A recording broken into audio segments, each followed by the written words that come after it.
So there is news coming out of London, and frankly, it poses an actual threat to channels, well, just like this one, because the government of the UK has found that the solution to misinformation online is to make a law that makes it harder to see, well, content that is thinking critically.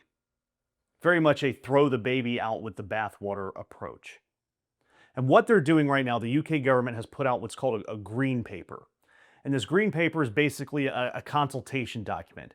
And it says that YouTube, Meta, TikTok, all of them should, on their algorithms, boost things like the BBC, ITV, and Channel 4 above all other content because officials are saying that social media is spreading misinformation. But their response is that this trusted news needs a leg up. And frankly, this document is just a consultation. It's not law yet. They've got a period that closes at the end of August, I think, to start deciding on this thing. But YouTube itself is already fighting this in public, and I'll get to YouTube in a minute. But they are telling creators, quote, proposed UK rules could control your feed. Keep YouTube yours. And they're warning that when you use the algorithm to boost one set of channels, will necessarily bury everyone else. And I'm super glad that YouTube doesn't do that right now with independent creators, especially ones that they don't agree with. Right? And look, buried in here is a real problem.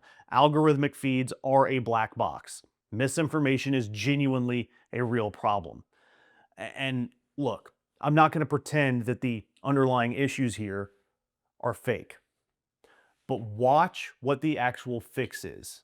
It's not transparency, it's not literacy, it's not accountability. The fix is just the government picking their favorites. And so here's my question, and it's not rhetorical. What makes the BBC trusted enough to legally require them a boost exactly? I mean, they've buried reports on Jimmy Savile and Richard Sharp's involvement with Boris Johnson, Martin Bashir's fake bank records used to get Diana content. The list goes on and on and on, showing that they are not the best arbiters of truth. So trusted, it doesn't necessarily mean accurate. It never has. It just means officially approved by the government. And look, I'm someone who gets my information from a spectrum of outlets. Opinions, facts, from the left, from the right, international, domestic. And I want to hear from you in the comments. Are you someone who purposely seeks out the other side's information, the other side's news and editorial content? I know there's several of you that watch me that definitely hate watch me, but I watch a ton of Fox News and I go seek out conservative outlets. I read way too much from Laura Loomer and people like Ben Shapiro and Donald Trump. I read too much of that. Tell me in the comments who you religiously check from the other side.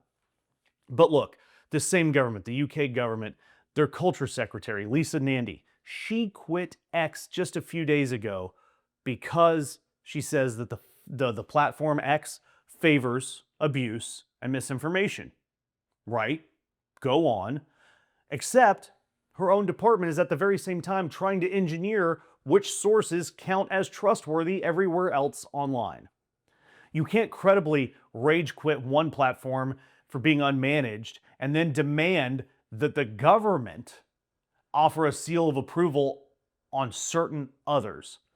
And look, nobody in Washington, they're not going to force a bill that forces your cable package to promote Fox News.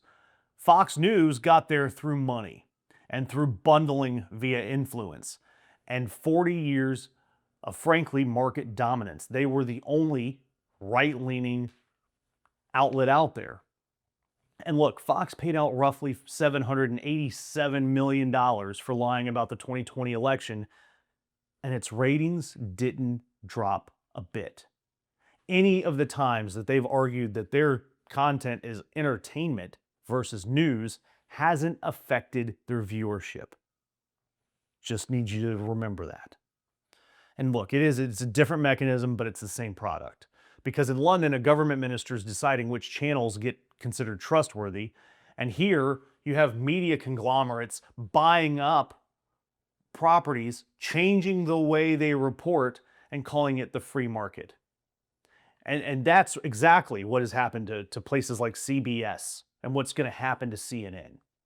And either way, somebody with power hands you a label and says, stop thinking for yourself, we've done it for you. And they dare you to challenge the accuracy. And notice who's cast in this story as the free speech underdog in this fight. YouTube, an enormous profit-driven tech company that has definite political favoritism, and they are currently doing more to publicly push back on government-mandated messaging than most official free press advocates in Parliament have ever bothered to. And that's not a compliment to YouTube. That's an indictment of everyone else in that room.